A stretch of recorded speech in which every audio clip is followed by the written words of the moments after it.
Bonjour tout le monde, aujourd'hui je vous présente coefficients binomiaux.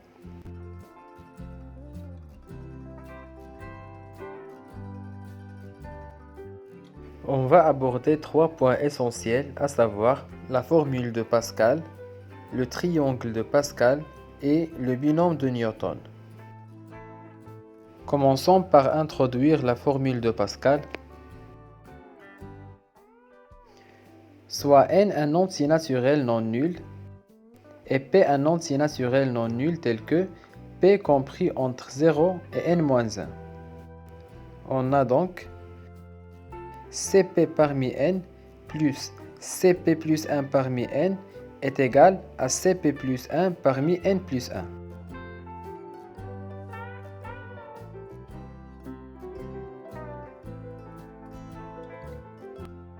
On peut facilement démontrer cette formule comme suit.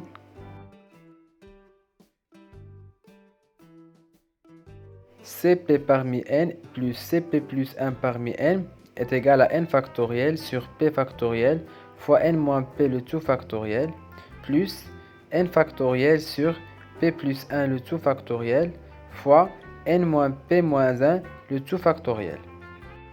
On factorise notre expression en mettant n factoriel sur p factoriel fois n moins p moins 1 le tout factoriel comme facteur commun. Donc multiplié par 1 sur n moins p plus 1 sur p plus 1, qui est égal à n factoriel sur p factoriel fois n moins p moins 1 le tout factoriel fois, on met le dénominateur en commun n moins p fois p plus 1 pour sommer les deux fractions.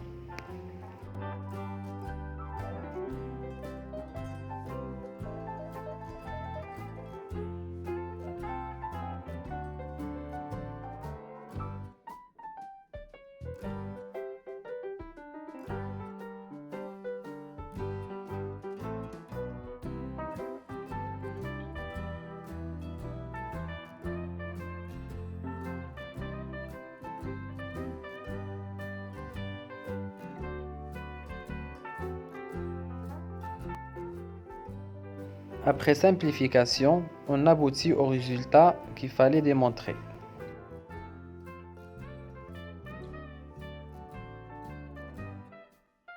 Passons maintenant au triangle de Pascal. En fait, ce triangle était connu des mathématiciens chinois au XIIe siècle déjà, puisque Zhu Xiji s'y intéressait. Pascal en fait une étude détaillée en 1653, c'est pourquoi il porte son nom.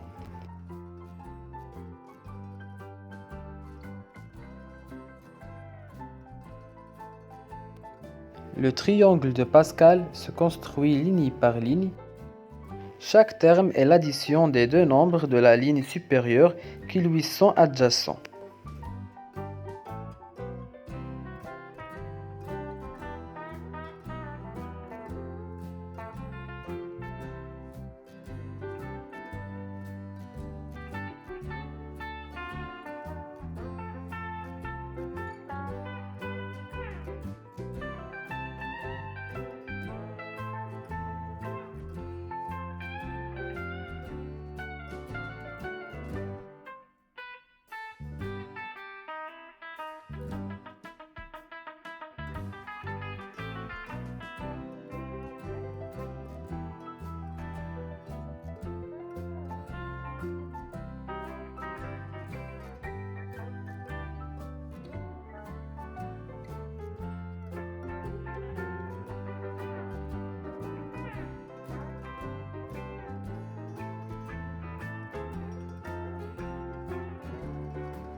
Ce triangle permet de déterminer les coefficients binomiaux sans connaître la formule.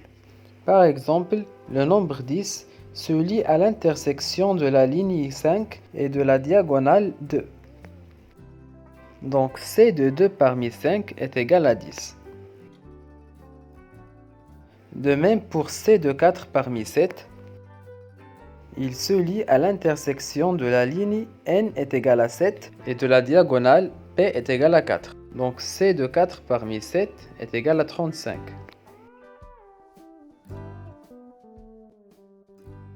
On présente pour ce qui suit quelques propriétés du triangle de Pascal.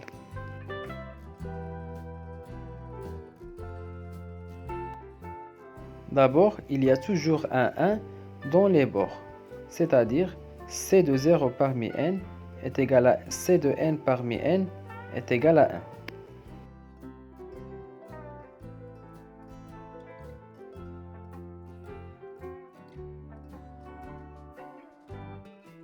Le triangle est symétrique par rapport à la verticale, c'est-à-dire C de P parmi n est égal à C de n moins P parmi n.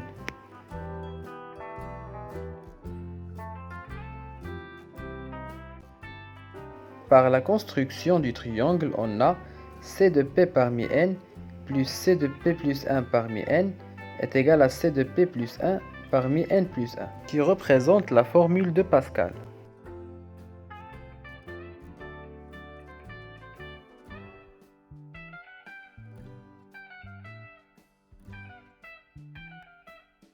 On a également la formule suivante qui peut être déduite de la formule de Pascal.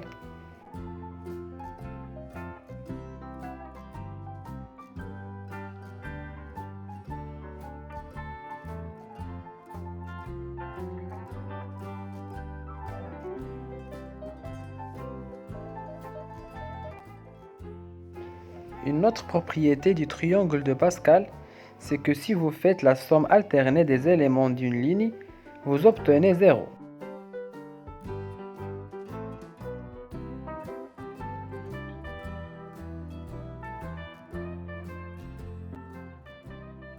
En effet, pour la première ligne, on a 1 moins 1 est égal à 0.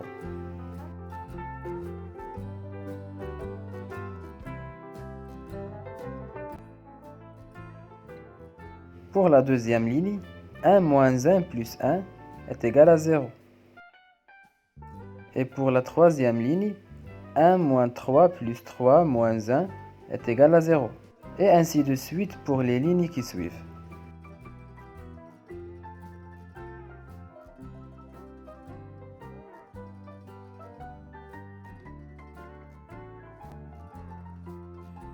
Les nombres situés sur la troisième diagonale descendante correspondent aux nombres triangulaires 1, 3, 6, 10, etc.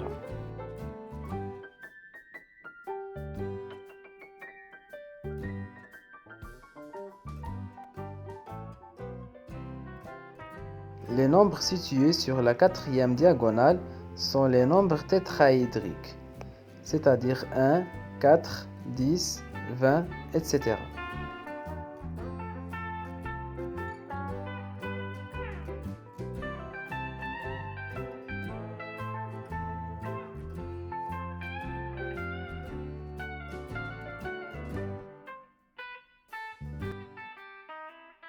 On passe au dernier point qui est le binôme de Newton. Vous connaissez les identités binomiales depuis longtemps déjà. A plus B le tout à la puissance 0 est égal à 1. A plus B le tout à la puissance 1 est égal à A plus B. A plus B le tout au carré est égal à A au carré plus 2AB plus B au carré. A plus B le tout à la puissance 3 est égal à A au cube plus 3A au carré B plus 3AB au carré plus B au cube. Mais quelles sont les formules pour les degrés supérieurs?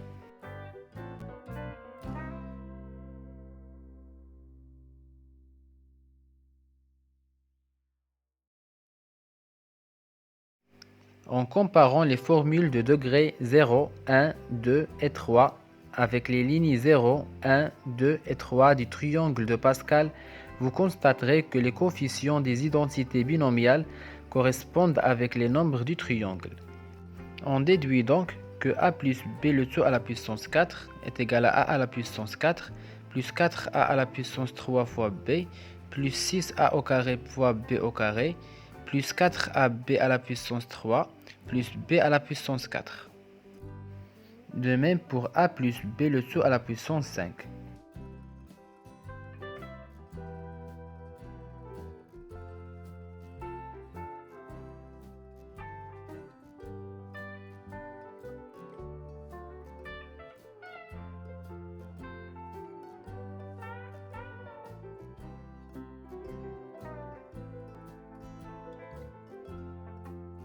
On présente donc la formule générale du binôme de Newton.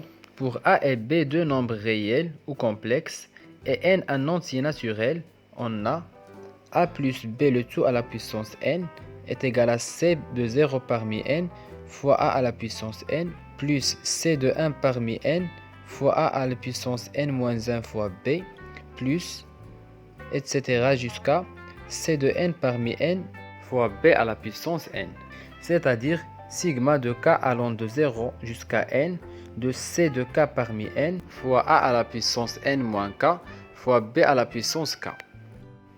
On peut aisément démontrer cette formule. En effet, le développement de A plus B le tout à la puissance n est une somme de n plus un terme dont chacun est le produit de n facteurs de A ou B, c'est-à-dire des termes de la forme A à la puissance n moins k fois B à la puissance k, avec k compris entre 0 et n. Et bien sûr, le coefficient de A à la puissance n moins k fois B à la puissance k est C de k parmi n, car on choisit B dans k, facteur A plus B, et A dans n moins k, facteur A plus B.